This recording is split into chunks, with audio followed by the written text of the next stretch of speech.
Decimos que un movimiento es relativo cuando un objeto se mueve, tiene movimiento si cambia de posición a través del tiempo. El movimiento es relativo porque depende del punto de referencia desde donde se mide. Un ejemplo es una persona y un tren. Si la persona está en el andén y se utiliza a sí mismo como un punto de referencia, el tren es el que se mueve.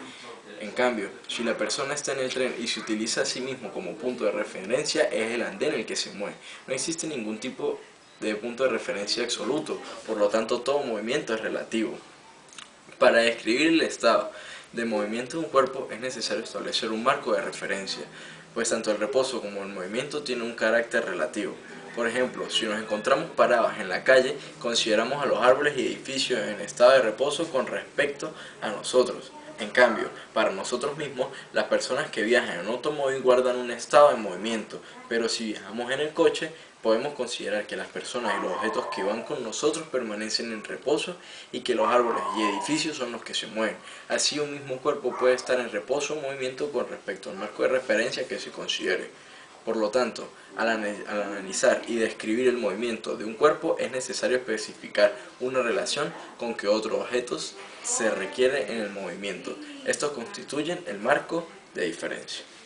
Velocidad relativa.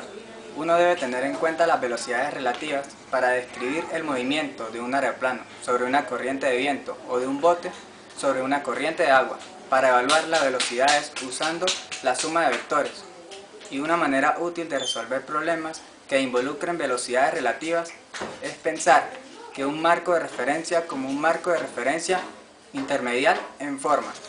La fórmula que se aplica para calcular las velocidades es, por ejemplo, la que aplicamos en este triángulo, que sería la velocidad de A con respecto a C es igual a la velocidad de A con respecto a B más la velocidad de A con respecto a C. Velocidad en el movimiento relativo.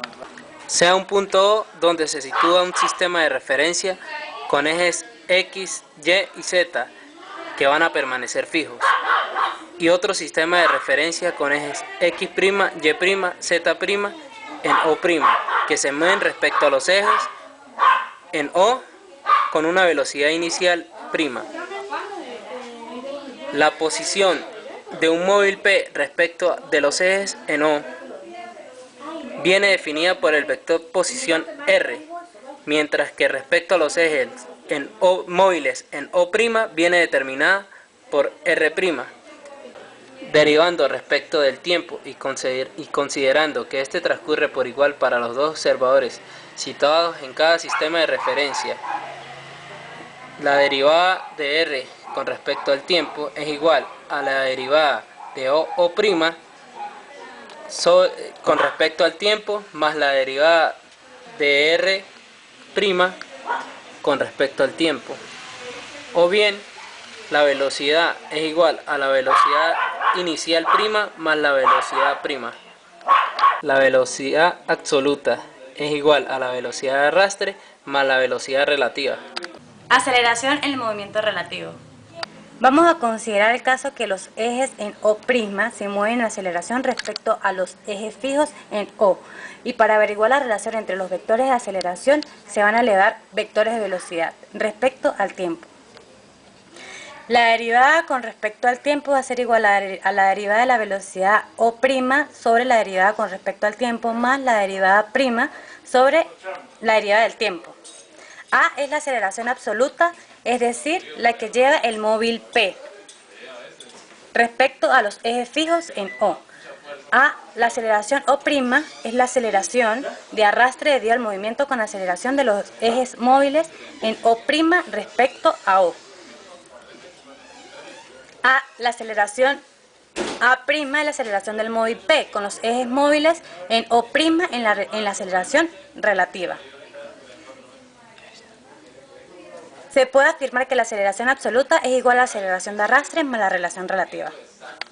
Relación entre velocidad, cuerda y tensión. Se dispone de una cuerda cuya masa por unidad de longitud es posible conocer.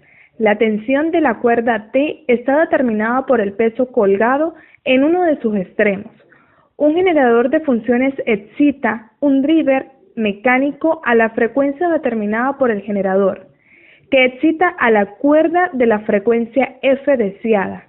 La longitud de onda de cada modo está determinada por la longitud de la cuerda, ya que siempre la longitud es igual a un número entero de veces de medida de longitudes en ondas. Este es el diagrama esquemático de las ondas en cuerda. La cuerda tiene dos puntos fijos, A y B. La tensión está determinada por el peso colgado, el cual es masa por gravedad, en uno de sus extremos.